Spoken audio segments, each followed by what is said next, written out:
गांव के किनारे एक सुनसान सा पानी का सोता बहता है। लोग इसे तालाब ए नीलम कहते हैं। किंगापुर छोटा मगर बहुत पुराना है। यहाँ के लोग जमीन और जमाने की कहानियां जुबान पर रखते हैं। जैसे ही शाम ढलती है, गांव के बुजुर्ग उसी पुराने पीपल के पेड़ के नीचे जमा हो जाते हैं।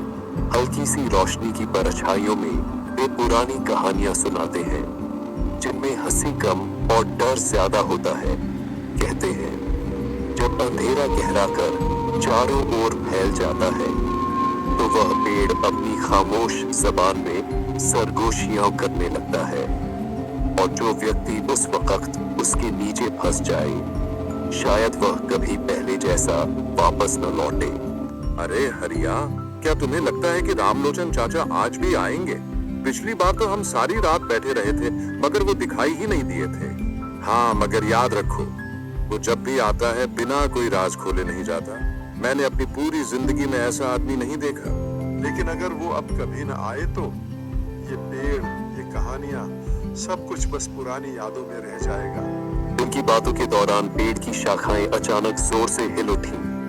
हवा बिल्कुल बंद थी, मगर पत्तों के रगड़ने की डरावनी आवाज गूंज गई। तीनों बुजुर्ग एक पल के लिए चुप हो गए। उसी सन्नाटे के बीच दूर से एक साया उभरा, लंबा सा साया जो धीरे धीरे उनकी तरफ बढ़ रहा था। कदमों की आहट सुनाई दे रही थी, जैसे कोई लकड़ी की छड़ी से जमीन पर दस्तक दे रहा हो। अरे, ये तो रामलोचन चाचा आ रहे हैं। रामलोचन चाचा, गांव का सबसे रहस्यमय बुजुर्ग। उसकी उम्र के बारे में कोई नहीं जानता था। कोई कहता कि वह 100 साल का है, कोई कहता कि वह इंसान ही नहीं। कुछ लोग तो यह तक मानते थे कि वह सदियों पुरानी आत्मा है, जो इस पेड़ से जुड़ी हुई है। वह धीरे धीरे करीब आया। उसके कदमों के साथ उसकी पुरानी लकड़ी की छड़ी जमीन पर बज रही थी। उसकी आंखें अंधेरे में जलते हुए अंगारों की तरह लाल दिख रही थी। अरे यार, तुम लोग आज फिर मेरे इंतजार में बैठे हो? हाँ बाबा, क्योंकि यह पेड़ आपके बिना चुप रहता है। हम जानते हैं आपके पास वे राज हैं जो और किसी के पास नहीं। रामलोचन चाचा ने मुस्कुराकर पेड़ की शाखाओं की तरफ देखा। अचानक शाखाएं अपने आप हिलने लगी, जैसे किसी ने उन्हें पकड़कर जोर से झकझोर दिया हो। हवा फिर भी नहीं थी। आप लोगों को पता है क्या, यह पेड़ आज भी जाग रहा है, यह आज भी बोल रहा है, और जो कुछ यह कहता है वह हमेशा सच होता है। उसी पल पेड़ की जड़ों के नीचे से एक हल्की सी आवाज उभरी, जैसे कोई औरत जमीन के अंदर से रो रही हो। आवाज इतनी धीमी थी कि तीनों बुजुर्गों के रोंगटे खड़े हो गए। रामलोचन चाचा, ये कैसी आवाज है? क्या वाकई कोई दफन है इसके नीचे? हाँ, ये वही है, वह आत्मा जो इस पेड़ से बंधी हुई है। उसकी कहानी अभी खत्म नहीं हुई। वह आज भी चाहती है कि कोई उसे सुन ले और उसकी मीठी बातों में खो जाए। और याद रखो, ये पेड़ कभी झूठ नहीं बोलता।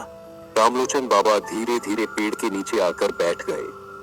जैसे ही रामलोचन बाबा कहानी शुरू करने वाले थे, अचानक दूर से किसी के कदमों की आहट सुनाई दी। सभी बुजुर्ग चौंक गए। अंधेरे में से एक अजनबी प्रकट हुआ। उसके कपड़े धूल से भरे हुए थे, चेहरा थका हुआ और कंधे पर एक पुराना थैला। वह पीपल के पेड़ के पास आया और बोला, सलाम बुजुर्गों, मैं एक मुसाफिर हूँ, रास्ता भटक गया हूँ। रात अंधेरी हो चुकी है। क्या मैं ये रात तुम्हारे गांव में गुजार सकता हूँ? हाँ, मगर हमारे घरों में जगह नहीं है। ये गांव छोटा है, सबके घर तंग हैं। मैं दिन भर चलता रहा हूँ, पैरों में ताकत नहीं बची। सिर्फ एक रात की बात है, सुबह होते ही निकल जाऊंगा। अगर जगह चाहिए तो यही पेड़ है, लोग अक्सर यहाँ बैठते हैं। तुम चाहो तो इसके नीचे आज रात आराम कर लो। अजनबी चौंक कर पेड़ की तरफ देखता है। इसकी छाया में अजीब सी सनसनी है। पेड़ के नीचे अंधेरी रात है, मगर खैर छत तो है ही नहीं। सोच लो यात्री, यह पीपल का पेड़ आम नहीं है। जो इसके नीचे रात बिताता है, वह अगले सुबह वैसा नहीं रहता जैसा सोते समय था। बुजुर्गों, मैंने पहाड़ों में रात बिताई है, कब्रिस्तान के पास भी सोया हूँ। एक पेड़ मुझे क्या नुकसान पहुंचा सकता है? हमने अपनी आंखों से लोगों को बदलते देखा है। नहीं जानता कि यह पेड़ किस वक्त जाग उठे। तुम्हें हमारे घरों में जगह नहीं मिलेगी, फैसला तुम्हारा है। तो ठीक है, मैं चलता हूँ। अगर गांव में कोई जगह नहीं मिली तो आखिरकार रात बिताने के लिए मुझे यह पीपल का पेड़ ही ढूंढना पड़ेगा। रात गहरी हो चुकी थी। गांव की गलियां सुनसान और डर से भरी हुई थीं। यात्री बार बार गांव के दरवाजों पर दस्तक देता रहा, लेकिन किसी ने दरवाजा नहीं खोला। लोग अंदर से धीरे धीरे फुसफुसाते रहे, मगर बाहर निकलने की हिम्मत किसी में नहीं थी। यात्री थक कर गली के बीच खड़ा हुआ और खुद से बोला, अरे यार, ये कैसे लोग हैं? कोई भी मदद के लिए तैयार नहीं। उसने कुछ पल सोचा कि शायद आगे कहीं कोई सराय या छोटा सा डेरा मिल जाए, लेकिन गांव अंधेरे में डूबा हुआ था। हर खिड़की के पीछे डर से भरी आंखें उसे देख रही थीं। एक बूढ़ी औरत ने अपनी बेटी से फुसफुसाते हुए कहा, देखो, ये वही हो रहा है जो रामलोचन चाचा ने कहा था। अजनबी आया है, अब पेड़ जागेगा। बेटी ने डरते डरते पूछा, माँ, क्या वह पेड़ वास्तव में इतना खतरनाक है? माँ ने कांपती आवाज में कहा, हाँ बेटा, अगर वह वहां बैठ गया और वह इस चालवा की मिट्टी मिट्टी बातों में आ गया तो उसकी यह रात आखिरी होगी। यात्री को किसी की फुसफुसाहट सुनाई दी, लेकिन उसने ध्यान नहीं दिया। वह थका हारा गांव के किनारे की ओर बढ़ा और आखिरकार उसी पीपल के पेड़ के नीचे पहुंच गया। वह पेड़ बहुत पुराना और ऊंचा था। इसकी शाखाएं हवा में हिल रही थीं और जड़ें जमीन से बाहर निकलकर सांप की तरह फैल गई थीं। चांदनी उन जड़ों पर पड़ रही थी, जैसे कोई पुरानी हड्डियां चमक रही हो। चलो यार, एक रात की ही तो बात है। सुबह होते ही मैं यहाँ से निकल जाऊंगा। ये सब गांव वालों की झूठी बनाई। अचानक हवा का झोंका आया और पेड़ की शाखाएं जोर से हिलने लगी। पक्षियों का झुंड अचानक उड़ गया, जैसे किसी ने उनके घोंसले को हिला दिया हो। फिर वही पल आया। पेड़ की जड़ों के नीचे से एक धीमी मगर मोहक महिला की आवाज उठी, यात्री, तुम यहाँ आए हो। तुम अकेले हो और मैं तुम्हारे करीब आना चाहती हूँ। मेरी बहुत मन कर रही है। यात्री चौंक गया। उसकी आंखें फटी की फटी रह गईं। उसने ध्यान से सुना तो आवाज और साफ सुनाई दी। उसका दिल डर और जिज्ञासा से कांपने लगा। ये किसकी आवाज है? यहाँ तो कोई औरत है ही नहीं। उसने उठकर चारों तरफ देखा। चारों ओर सन्नाटा और अंधेरा था, लेकिन आवाज फिर गूंजी। मैं तुम्हें देख रही हूँ। तुम्हारी थकान और तन्हाई महसूस कर रही हूँ। क्यों ना तुम मेरा सहारा ले लो। यात्री का शरीर पसीने से भीग गया। वह जानता था कि यह आम बात नहीं है, लेकिन उसके दिल में एक अनोखी आकर्षण पैदा हो गई, जैसे आवाज उसके दिल पर असर डाल रही हो। तुम कौन हो और कहाँ हो? सामने आओ। इस बार आवाज और करीब से सुनाई दी, जैसे जमीन के अंदर से कोई बोल रहा हो। अगर तुम मुझे देखना चाहते हो तो मेरी तरफ झुक कर देखो, जड़ों के बीच, और मैं जो कह रही हूँ वही सच है। अभी तुम बस ये मंत्र पढ़ो और मैं तुम्हारे सामने आ जाऊंगी। यात्री झुक गया। जड़ों के बीच जमीन में हल्की सी दरार थी। वहां से ठंडी हवा और धीमी सरसराहट निकल रही थी। अचानक उसे लगा जैसे कोई नरम हाथ उसके चेहरे को छूने की कोशिश कर रहा हो। वह पीछे हट गया और कांपती आवाज में बोला, ये सब मेरा वहम है। मुझे डरने की जरूरत नहीं। लेकिन तभी उस औरत की आवाज फिर से आई, मगर इस बार और भी मीठी थी। तुम डरते हो, मगर तुम जानते हो कि तुम मुझे चाहते हो।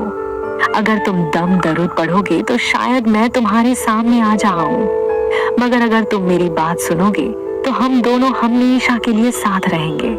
यात्री ने कांपते हुए हाथ जोड़े और मंत्र पढ़ना शुरू कर दिया। उसके शब्द हवा में घुल गए। एक पल को ऐसा लगा कि आवाज गायब हो गई है, लेकिन अगले ही पल जड़ों के बीच से एक काला धुंध निकलने लगा। धुंध ने धीरे धीरे औरत का रूप ले लिया। चांदनी में एक खूबसूरत औरत प्रकट हुई। उसके बाल कमर तक लहरा रहे थे, आंखें चमक रही थी और होठों पर एक अजीब सी मुस्कान थी। मैं तुम्हें आज याद कर रही हूँ। तुमने मुझे सदियों बाद जगाया है, यात्री। नहीं, ये मुमकिन नहीं, ये सब झूठ है। नहीं यात्री, ये सच है और अब रात का खेल शुरू हो गया है। यात्री के चारों ओर साए लंबे होने लगे और वह औरत अपनी शक्ल में नजर आने लगी। पेड़ की जड़ें हिलने लगी और जमीन में दरारें फैलने लगी। फिजा में धीमी धीमी सरगोशियां गूंजने लगी। यात्री, यहाँ रात मत बिताओ, ये तुम्हारी आखिरी रात है। यात्री कांपता रहा। वह भागना चाहता था, मगर उसके कदम जैसे जमीन में धंस गए। उसने आखिरी कोशिश में ऊंची आवाज में मंत्र पढ़ना शुरू किया, लेकिन औरत के चेहरे पर पल भर के लिए गुस्सा आया। फिर उसकी हंसी हवा में गूंज उठी। यात्री, अब तुम ना भाग सकते हो और ना ही बच सकते हो। यात्री की चीखें गांव में गूंज रही थीं। गांव वालों ने सुना कि एक यात्री चीख रहा है। पीपल के पेड़ की जड़ें सांप की तरह उसके शरीर के चारों ओर लिपट गई। वह औरत जो असल में चला आवा थी, अब पूरी तरह आजाद हो चुकी थी। सुबह होते ही गांव वाले पेड़ के पास आए। जमीन पर यात्री का थैला और जूते पड़े थे, लेकिन यात्री खुद गायब था। मैंने कहा था, जो इस औरत की आवाज के जादू में आ जाए वो जिंदा वापस नहीं आता। गांव के लोग डर के मारे एक दूसरे को देखने लगे। किसी में इतनी हिम्मत नहीं थी कि वह पेड़ के पास जाए। दोस्तों, यह कहानी वही थी जो सदियों से इस गांव के लोग सुनाते आए हैं। कहा जाता है कि अगर कोई अजनबी इस पीपल के पेड़ के नीचे रात बिताए और उस औरत की बातों में आ जाए, तो फिर उसकी सुबह कभी नहीं होती। अगर आपके गांव में भी कोई ऐसा पेड़, कोई ऐसा खंडहर या ऐसी जगह है, तो याद रखिए वहां रात मत बिताइए, क्योंकि कौन जानता है कि आवाज जो आपको बुलाती है वह इंसान की है या चला आवे की।